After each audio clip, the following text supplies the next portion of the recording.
Hello दोस्तों, कैसे हैं आप सभी लोग। आशा है आप सभी लोग बहुत अच्छे होंगे, काफ़ी प्रसन्न होंगे, खुश होंगे, आनंदित होंगे और जीवन में बेहतर करने के लिए उत्साहित होंगे। दोस्तों, स्वागत है आप सभी का आपके अपने ही चैनल जिसका नाम है ज्ञान मंत्र, जिसमें हम लोग करते हैं कुछ ज्ञान की बातें।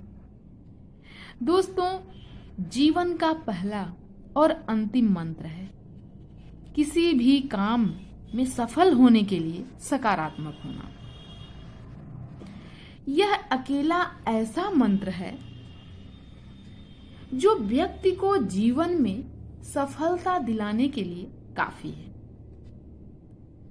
और कहा भी जाता है कि हम अपने विचारों से बने हैं। हम जैसा विचार करते हैं हमारा आचरण भी वैसा ही बनता है।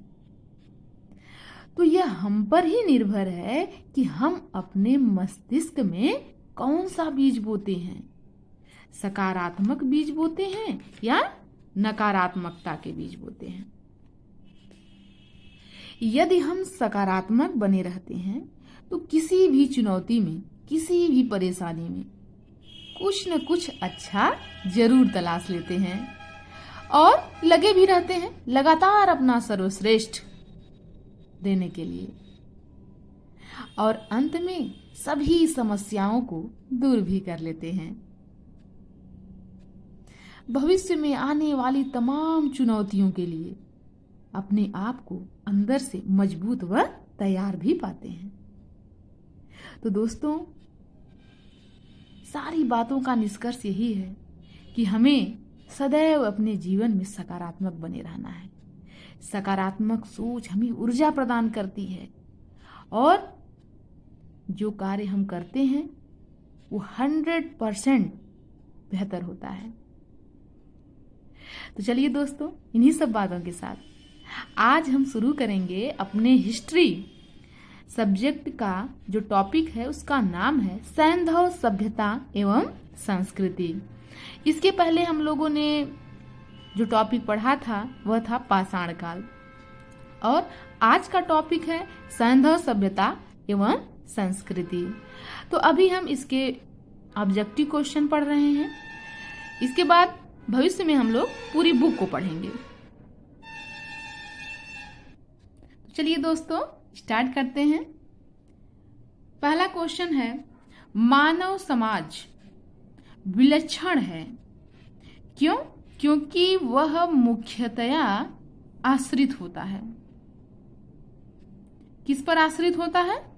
अर्थव्यवस्था पर। तो मानव समाज विलक्षण है, इसका कारण क्या है? तो इसका कारण है कि वह आश्रित होता है किस पर? अर्थव्यवस्था पर आश्रित होता है।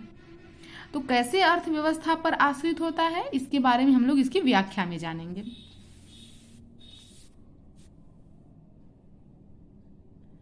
मानव समाज विलक्षण या विशिष्ट होता है क्योंकि वह मुख्यतः अर्थव्यवस्था पर आश्रित होता है। अर्थव्यवस्था में जैसे जैसे परिवर्तन होता जाता है वैसे वैसे समाज परिवर्तित होता जाता है। जैसे खाद्य संग्राहक, कृषि उत्पादन, उद्योग आदि। अर्थव्यवस्था में जैसे जैसे परिवर्तन होता गया सामाजिक व्यवस्था उसी अनुरूप में बदलती गई। संस्कृति, धर्म, विज्ञान आदि अर्थव्यवस्था में उत्पादन के साधनों में परिवर्तन के अनुसार ही परिवर्तित होते रहते हैं। तो ये होगी इसकी व्याख्या। नेक्स्ट क्वेश्चन क्या है? नेक्स्ट क्वेश्चन है कि हड़प्पा निम्नलिखित में से किस सभ्यता से संबंधित है? तो इसका आंसर तो बहुत ही इजी है। हड़प्पा जो है वह सिंधु घाटी सभ्यता से संबंधित है। इसकी व्याख्या देखते हैं। हड़प्पा नामक पूरा स्थल सिंधु घाटी सभ्यता से संबंधित है। इस सभ्यता का प्रथम पुरातात्विक प्रमाण कहाँ से प्राप्त हुआ? हड़प्पा से प्राप्त हुआ। और हड़प्पा से प्राप्त होने के कारण सैंधव सभ्यता को हड़प्पा सभ्यता के नाम से भी जाना जाता है। कालानुक्रम की दृष्टि से यह सभ्यता मिस्र एवं मेसोपोटामिया की प्राचीन सभ्यताओं के समकालीन थी। तो बहुत ही अच्छा क्वेश्चन हमें और भी मिल गया। जैसे कि मान लीजिए क्वेश्चन पूछता है कि हड़प्पा की समकालीन सभ्यताओं के नाम बताइए, कि हड़प्पा के समय और कौन कौन सी सभ्यताएं थीं।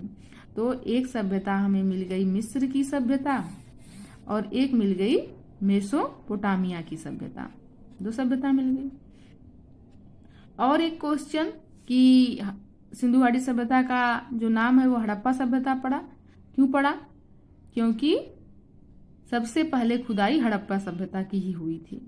प्रथम पुरातात्विक प्रमाण हड़प्पा से ही प्राप्त हुआ है। तो ये सब जानकारी हमें व्याख्या के माध्यम से मिल गई। तीसरा क्वेश्चन क्या है कि सिंधु सभ्यता संबंधित है। सिंधु सभ्यता किससे संबंधित है? यह संबंधित है आद्य ऐतिहासिक युग से।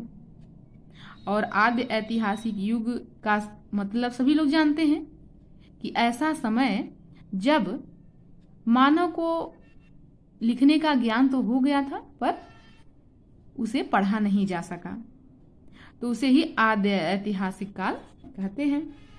इसकी व्याख्या देखते हैं। सैंधव सभ्यता आद्य ऐतिहासिक काल की सभ्यता है, क्योंकि यहाँ पर लेखन कला का ज्ञान तो है किंतु अभी तक इसे पढ़ा नहीं जा सका है, अतः इतिहास निर्माण में इसका प्रयोग नहीं किया जा सकता है। जो बातें लिखी गई हैं उसका प्रयोग कैसे हो पाएगा जब उसे पढ़ा ही नहीं जा सका है। क्वेश्चन नंबर 4, सिंधु घाटी की सभ्यता गैर आर्य थी, क्यों? क्यों गैर आर्य थी? क्योंकि यह नगरीय सभ्यता थी। और आर्य की सभ्यता कैसी थी? वो तो ग्रामीण सभ्यता थी, क्योंकि आर्य वैदिक काल से रिलेटेड है और वह जो है ग्रामीण सभ्यता थी वैदिक काल। तो दिया है क्वेश्चन कि सिंधु घाटी की सभ्यता गैर आर्य थी, तो इसका कारण ये है कि वह नगरीय सभ्यता थी, इसीलिए वह गैर आर्य थी। इसकी व्याख्या में क्या दिया हुआ है? सिंधु घाटी की सभ्यता गैर आर्य मुख्य रूप से इसलिए थी क्योंकि वह नगरीय सभ्यता थी, जबकि आर्य सभ्यता ग्रामीण थी। तो हम लोग जान चुके हैं। चलिए आगे बढ़ते हैं। सिंधु घाटी सभ्यता को आर्यों से पूर्व रखे जाने का महत्वपूर्ण कारण बताइए। तो महत्वपूर्ण कारण क्या है? लिपि है कि नगर नियोजन है कि मृदभांड है, क्या है इसका आंसर? तो इसका आंसर जो है वह है मृदभांड। क्या है? मृदभांड। ये देखिए मृदभांड। क्यों मृदभांड है? इसका क्या कारण है? चलिए व्याख्या में देखते हैं। व्याख्या तो सारी चीजों को एकदम क्लियर कर दे रही है। सिंधु घाटी सभ्यता लिपि ज्ञान और नगर नियोजन आदि के संदर्भ में प्रारंभिक आर्यों से अधिक विकसित थे।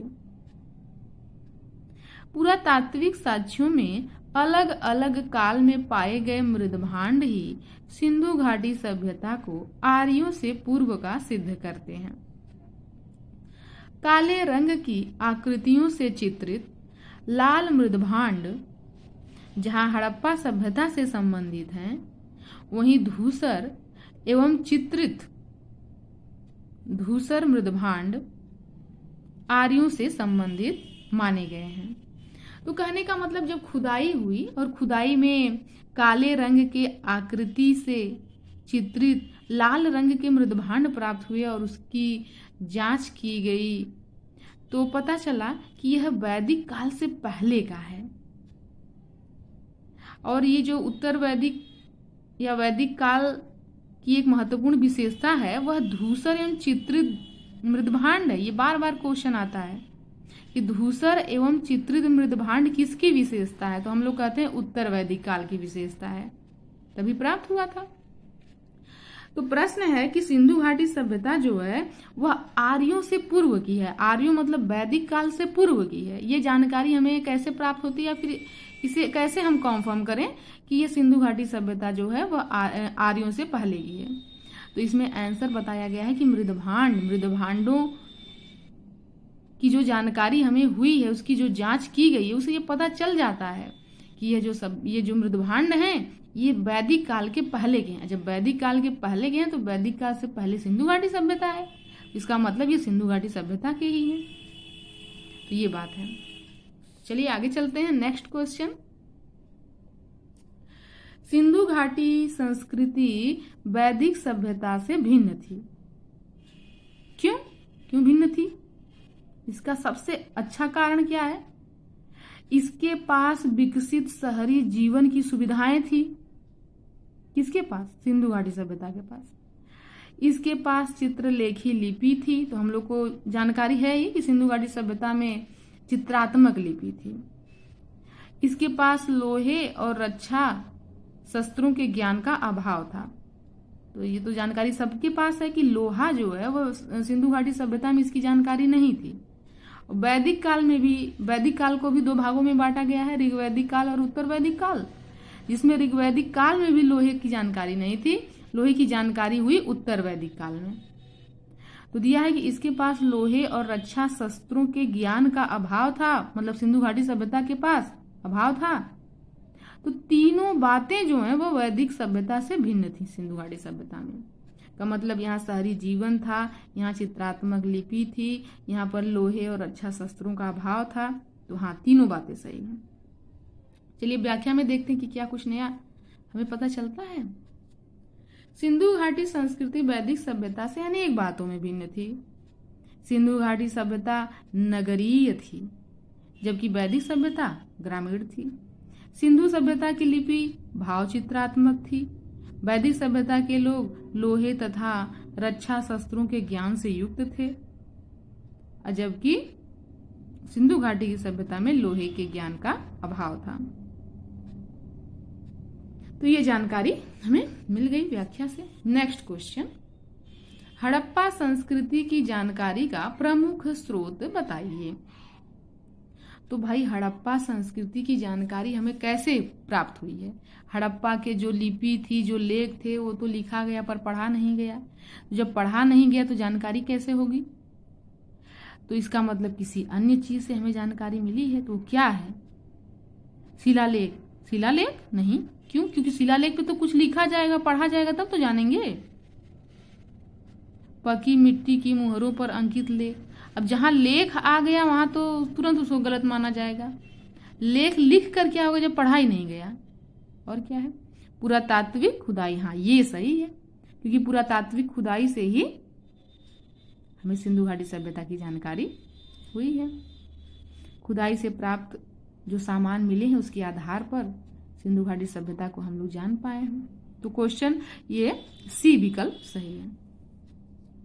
इसकी व्याख्या, हड़प्पा सभ्यता की लिपि का वाचन अभी नहीं हो सका है, अतः सभ्यता से संबद्ध अनेक पुरास्थलों से प्राप्त पुरावशेष ही हड़प्पा संस्कृति के विशिष्ट तत्वों पर प्रकाश डालते हैं। तो बड़े अच्छे तरीके से हम लोग जान रहे हैं सारे क्वेश्चन बिल्कुल इजी वे में। निम्नलिखित में से कौन सा सिंधु घाटी की सभ्यता पर प्रकाश डालता है? तो कौन प्रकाश डालता है? अभी तो हम लोग इसकी चर्चा किए हैं। तो इसका आंसर है पुरातत्व संबंधी खुदाई। पुरातत्व संबंधी खुदाई से ही सिंधु घाटी सभ्यता पर प्रकाश पड़ता है। नेक्स्ट क्वेश्चन, सिंधु घाटी के निवासियों की सभ्यता को जानने का मूल स्रोत क्या है? आखिर सिंधु घाटी सभ्यता को कैसे जाना गया? क्या उसके स्रोत रहे हैं?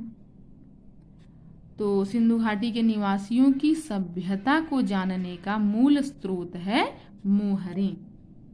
जो मोहरें प्राप्त हुई हैं उससे जो है उनकी जो सभ्यता है उसको जानने में सहायता मिली है। कैसे सहायता मिली है? चलिए देखते हैं व्याख्या में।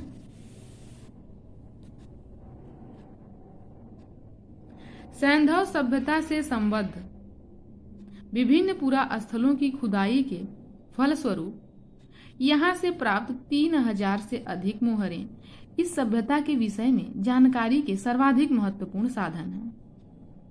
मुहरों पर अंकित चित्रों के माध्यम से सैंधव सभ्यता के विभिन्न कार्यकलापों एवं विश्वासों पर प्रकाश पड़ता है। मतलब जो सिक्के थे उस पर तमाम चित्र उकेरे गए थे, मानव के, पशु के और कहीं देवता के, तमाम चित्रों के माध्यम से ये अनुमान लगाया गया है कि सिंधु घाटी सभ्यता के मानव जीवन ऐसा था। तो जो मुहरें हैं वो काफी सहायक सिद्ध हुई हैं सिंधु घाटी सभ्यता को जानने में। नेक्स्ट क्वेश्चन क्या है? नेक्स्ट क्वेश्चन ये है कि मिलान करना है। हड़प्पा सभ्यता की उत्पत्ति के संदर्भ में निम्नलिखित में से कौन सा जोड़ा सही नहीं है? तो कौन सा जोड़ा मतलब उत्पत्ति के संबंध में कौन क्या कह रहा है, तो देखते हैं। एम रफीक मुगल कहते हैं कि हड़प्पा सभ्यता ने मेसोपोटामिया सभ्यता से प्रेरणा ली। तो यही बात जो है वह गलत है, ये बात गलत है। ये रफीक मुगल ने जो कहा है ये सही नहीं है। इसमें बी को देखते हैं। E.J.H. मैके, इन्होंने कहा कि हड़प्पा सभ्यता की उत्पत्ति जो है ऐसे हुई कि सुमेर से लोगों का पलायन हुआ। सुमेरिया के लोगों का जब पलायन हुआ तो हड़प्पा सभ्यता का विकास हुआ या उत्पत्ति हुई, ऐसा मैके बोल रहे हैं। व्हीलर क्या कहते हैं? व्हीलर कह रहे हैं कि पश्चिमी एशिया से सभ्यता के विचार का प्रवसन, पश्चिमी एशिया से सभ्यता के विचार का प्रवसन हुआ है। ये बात कौन कह रहा है? व्हीलर कह रहे हैं। पश्चिमी एशिया से इसका संबंध जोड़ रहे हैं। और अमलानंद घोष क्या कह रहे हैं? ये कह रहे हैं कि हड़प्पा सभ्यता का उद्भव पूर्व हड़प्पा सभ्यता की परिपक्वता के परिणाम स्वरूप हुआ है। मतलब कि हड़प्पा सभ्यता के पूर्व जो सभ्यता थी वही जब परिपक्व हुई तो हड़प्पा सभ्यता के रूप में विकास हुआ सभ्यता का। तो चलिए अब देख लेते हैं इसकी व्याख्या। हड़प्पा सभ्यता की उत्पत्ति के संबंध में अनेक विद्वानों ने अलग अलग मत प्रस्तुत किए हैं। E.J.H. मैके का मानना है कि हड़प्पा सभ्यता की उत्पत्ति सुमेर से लोगों के प्रवसन के कारण हुआ। किसने कहा है ये बात? मैके। इन्हीं के समरूप प्रवसन के सिद्धांत के इतिहासकार D.H. गार्डन व्हीलर का मानना है कि हड़प्पा सभ्यता की उत्पत्ति पश्चिमी एशिया से सभ्यता के विचार के प्रवसन के कारण हुई। तो दो लोगों ने प्रवसन की बात कहा है, एक तो व्हीलर ने कहा है और एक मैके ने कहा है। अंतर यह है कि मैके ने सुमेर से कहा है, मतलब दक्षिणी मेसोपोटामिया से कहा है, और वहीं जो व्हीलर हैं इन्होंने कहा है कि पश्चिमी एशिया इन्होंने कहा है। यही अंतर है, हालांकि प्रवसन दोनों लोगों का मानना है। अमलानंद घोष का विचार है कि हड़प्पा सभ्यता का उद्भव पूर्व हड़प्पा सभ्यता की परिपक्वता के परिणाम स्वरूप हुआ। Stuart Piggott, Fairservis, George F Dales तथा रफीक मुगल आदि स्थानीय उत्पत्ति के सिद्धांत को मान्यता देते हैं। ये प्रवसन की बात नहीं करते हैं, ये कहते हैं स्थानीय उत्पत्ति है। एम रफीक मुगल का मानना है, अभी एम रफीक मुगल का दिया था कि हड़प्पा सभ्यता मेसोपोटामिया सभ्यता से प्रेरणा ली गई है, तो वो बात गलत थी। तो सही क्या है? तो सही ये है कि रफीक मुगल का मानना है कि हड़प्पा सभ्यता का विकास रावी नदी क्षेत्र में हड़प्पा में हुआ। इन्होंने इस पुरानी मान्यता का खंडन किया है कि हड़प्पा सभ्यता ने पश्चिमी मेसोपोटामिया सभ्यता से प्रेरणा ली। बिल्कुल, बल्कि इन्होंने खंडन किया है, इसको सही नहीं माना है। इन्होंने माना है कि रावी नदी क्षेत्र में हड़प्पा का विकास हुआ।